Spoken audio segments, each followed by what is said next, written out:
Hi friends, இந்த வீடியோவில் என்னோட பேர்ட்ஸ் ரூமை சுற்றி பார்க்கலாம் வாங்க. நம்மகிட்ட என்னென்ன பேர்ட்ஸ் இருக்குது, என்னென்ன பேர்ட்ஸ் ப்ரீட் பண்ணுறோம் அப்படிங்கிறத பார்க்கலாம்.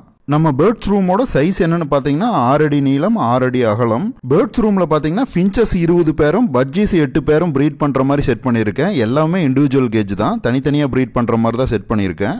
இது இல்லாமல் பேர்ட்ஸ் ரூமில் இடம் இல்லாததால் அவுட்டரில் பட்ஜீஸ் ப்ரீட் பண்ணுறக்காக 8 கேஜ் ரெடி பண்ணிக்கிட்டு இருக்கேன். அதில் 4 கேஜ் ரெடி பண்ணி பட்ஜீஸ் விட்டாச்சு, இன்னும் 4 கேஜ் ரெடி பண்ணணும்.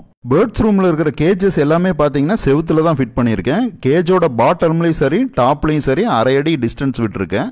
டாப்பில் பார்த்தோம்னா ஏதோ ஒரு பொருள் வச்சுக்கிறக்காகவும், பாட்டமில் பார்த்தோம்னா நம்ம பேர்ட்ஸ் ரூமை கழுவும் போது தண்ணி கேஜில் படாமல் இருக்கிறக்காகவும் அந்த 1/2 அடி கேப் விட்டுருக்கேன். முதல்ல நம்ம பேர்ட்ஸ் ரூமில் இருக்கிற ஃபின்ச்சஸை பற்றி தெரிஞ்சுக்கலாம். ஃபின்ச்சஸ் ப்ரீட் பண்ணுறதுக்கு பார்த்தோம்னா முழுக்க இம்போர்ட்டட் கேஜ் மட்டும்தான் யூஸ் பண்ணுறேன். அந்த கேஜோட சைஸ் என்னென்னு பார்த்தீங்கன்னா 1.5 அடி நீளம் 1 அடி அகலம் 1 அடி உயரம், இந்த சைஸில் இருக்கிற கேஜ் தான் யூஸ் பண்ணுறேன். மொத்தமாக 20 கேஜ் நான் உள்ளே ஃபிட் பண்ணியிருக்கேன். அதில் ப்ரீடிங் பேர் பார்த்தோம்னா 17 பேர் இருக்குது. 3 கேஜ் மட்டும் ஃப்ரீயாக வச்சுருக்கேன். எதுக்காகன்னு பார்த்தீங்கன்னா நம்மகிட்ட இறங்குற அம்பர்லா கிரஸ்டட் ஃபின்ச்சஸை பேர் பண்ணுறதுக்காக வச்சுருக்கேன். நம்மகிட்ட சிக்கு இறங்கும் போது அதுலேயும் பேர் பண்ணிடுவேன். நம்ம சேனலில் இந்த வீடியோவுக்கு முன்னாடியே உங்களுக்கு ஃபின்ச்சஸ் வளர்க்க ஆசையாக இருந்தால் அதை எப்படி ப்ராப்பராக வளர்க்கணும் அப்படிங்கிறத பற்றி டீட்டெயில்டாக ஒரு வீடியோ பண்ணியிருக்கேன். நீங்களும் பார்த்து தெரிஞ்சுக்க ஆசைப்பட்டீங்கன்னா அந்த வீடியோட லிங்க்கை நான் டிஸ்கிரிப்ஷனில் கொடுக்குறேன், மறக்காமல் நீங்களும் பார்த்து தெரிஞ்சுக்கோங்க. அடுத்ததான் நம்ம பேர்ட்ஸ் ரூமில் என்னென்ன வகையான ஃபின்ச்சஸ் ப்ரீட் பண்ணுறோம் அப்படிங்கிறது பார்க்கலாம். நார்மல் ஃபின்ச்சஸில் பார்த்தோம்னா மில்க் ஒயிட் ஃபின்ச்சஸ் இருக்குது, ஜீப்ரா ஃபின்ச்சஸ் பெய்டில் இருக்குது. ஷோ சைஸ் ஃபின்ச்சஸில் பார்த்தோம்னா பிளாக் சீக் ஃபின்ச்சஸ் இருக்குது, CFWBC ஃபின்ச்சஸ் இருக்குது. ஜீப்ராவில் அம்பர்லா கிரஸ்டட் ஃபின்ச்சஸ் இருக்குது, பிளாக் சீக்லேயும் அம்பர்லா கிரஸ்டடு, CFWBCலேயும் அம்பர்லா கிரஸ்டட் ஃபின்ச்சஸ் நம்ம ப்ரீட் பண்ணுறோம். ஃபின்ச்சஸ் ப்ரீடிங்க்கு பார்த்தீங்கன்னா நான் பாட்டு மட்டும்தான் யூஸ் பண்ணுறேன், பாக்ஸ் யூஸ் பண்ணுறதில்ல. அதே மாதிரி தண்ணி வைக்கிறக்கும் தேனை வைக்கிறக்கும் ஃபீடர் தான் யூஸ் பண்ணுறேன். ஃபின்ச்சஸ் ப்ரீடிங்கை பொறுத்த வரைக்கும் இண்டிவிஜுவலாக ப்ரீட் பண்ணோம்னா தான் ப்ரீடிங் ரிசல்ட் நல்லாயிருக்கும். இண்டிவிஜுவல்னா என்னென்னு பார்த்தீங்கன்னா ஒவ்வொரு பேருக்கும் தனி கேஜ் கொடுத்து ப்ரீட் பண்ணோம்னா தான் ப்ரீடிங் ரிசல்ட் நல்லாயிருக்கும்.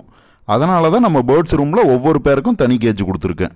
அடுத்ததான் நம்மகிட்ட இருக்கிற பட்ஜீஸை பற்றி பார்க்கலாம். பேர்ட்ஸ் ரூமில் இருக்கிற பட்ஜீஸை ப்ரீட் பண்ணுறதுக்கு இம்போர்ட்டட் கேஜ் தான் யூஸ் பண்ணுறேன். இது ப்ரீடிங்க்கும் சரி க்ளீன் பண்ணுறதுக்கும் சரி எனக்கு ரொம்ப யூஸ்ஃபுல்லாக இருக்குது, ஈஸியாகவும் இருக்கும். அதனால் இம்போர்ட்டட் கேஜ் யூஸ் பண்ணுறேன். கேஜ் சைஸ் என்னென்னு பார்த்தீங்கன்னா 2 அடி நீளம் 1.5 அடி அகலம் 1.5 அடி உயரம், இந்த சைஸ் இம்போர்ட்டட் கேஜ் தான் நான் யூஸ் பண்ணுறேன். அதே மாதிரி பட்ஜீஸ் ப்ரீடிங்க்கும் பார்த்தீங்கன்னா நான் ப்ரீடிங் பாக்ஸ் யூஸ் பண்ணுறதில்ல, பாட்டு மட்டும்தான் யூஸ் பண்ணுறேன். அதுலேயே எனக்கு ரிசல்ட் நல்லா வருது. பட்ஜீஸில் பார்த்தீங்கன்னா மொத்தமாக 16 பேர் ப்ரீடிங் செட் பண்ண போகிறோம். அதில் 12 பேர் செட் பண்ணியாச்சு, இன்னும் 4 கேஜ் மட்டும்தான் செட் பண்ணணும்.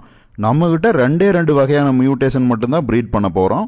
ஒன்று பார்த்தீங்கன்னா ரெயின்போ பஜ்ஜீஸ், இன்னொன்று பார்த்தீங்கன்னா ஹெலிகாப்டர் பஜ்ஜீஸ். இந்த 2 வெரைட்டி மட்டும்தான் ப்ரீட் பண்ண போகிறோம்.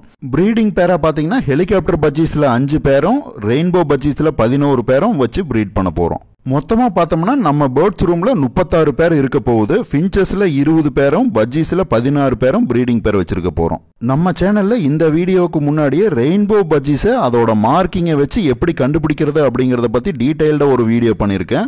ரெயின்போ பஜ்ஜீஸை பற்றி நீங்களும் தெரிஞ்சுக்க ஆசைப்பட்டீங்கன்னா அந்த வீடியோட லிங்க்கை நான் டிஸ்கிரிப்ஷனில் கொடுக்குறேன், மறக்காமல் நீங்களும் பார்த்து தெரிஞ்சுக்கோங்க. ரெயின்போ பஜ்ஜீஸில் என்னென்ன கலர் நம்மகிட்ட இருக்குன்னு பார்த்தோம்னா டார்க் வயலட் இருக்குது, லைட் வயலட் இருக்குது, கிரே கலர் இருக்குது, க்ரீன் கலர் இருக்குது, ப்ளூ சீரீஸில் இருக்குது, ஸ்கை ப்ளூ கலர்லேயும் நம்மகிட்ட இருக்குது. ரெயின்போ பஜ்ஜீஸை பொறுத்த வரைக்கும் நம்ம 11 பேர் செட் பண்ண வேண்டியது இருக்குது. அதில் 10 பேர் செட் பண்ணியாச்சு, இன்னும் ஒரே ஒரு பேர் மட்டும்தான் செட் பண்ண வேண்டியது இருக்குது. அடுத்ததாக ஹெலிகாப்டர் பஜ்ஜீஸில் நம்ம 5 பேர் செட் பண்ணணும். அதில் இப்போ 2 பேர் செட் பண்ணியாச்சு, இன்னும் 3 பேர் நம்ம செட் பண்ணணும். அதில் ஒரு பேர் பார்த்தோம்னா ஒயிட்டில் டபுள் ஃபேக்டரில் ஒரு பேர் செட் பண்ணியிருக்கோம். இன்னொரு பேர் எப்படி செட் பண்ணியிருக்கேன்னு பார்த்தோம்னா நார்மலில் பெய்டில் மேலுமே ஒயிட் டபுள் ஃபேக்டர் ஃபீமேலும் சேர்த்து ஒரு பேரை செட் பண்ணியிருக்கேன். ப்ரீடிங் பேரையும் சரி புதுசாக அடல்ட்டான பேரையும் சரி ப்ரீடிங் ஸ்டார்ட் பண்ணியாச்சு, எல்லாத்துக்குமே பாட் மாட்டியாச்சு. அதில் 1-2 பேர் இப்போ எக் வைக்க ஆரம்பிச்சிருச்சு. ஹெலிகாப்டர் பஜ்ஜீஸ் 3 பேர் வாங்கும்போது கண்டிப்பாக நம்ம சேனலில் அப்டேட் பண்ணுறேன். ஓகே ஃப்ரெண்ட்ஸ், வீடியோவோட எண்டுக்கு வந்துட்டோம். அடுத்த வீடியோவில் சந்திப்போம். தேங்க்யூ.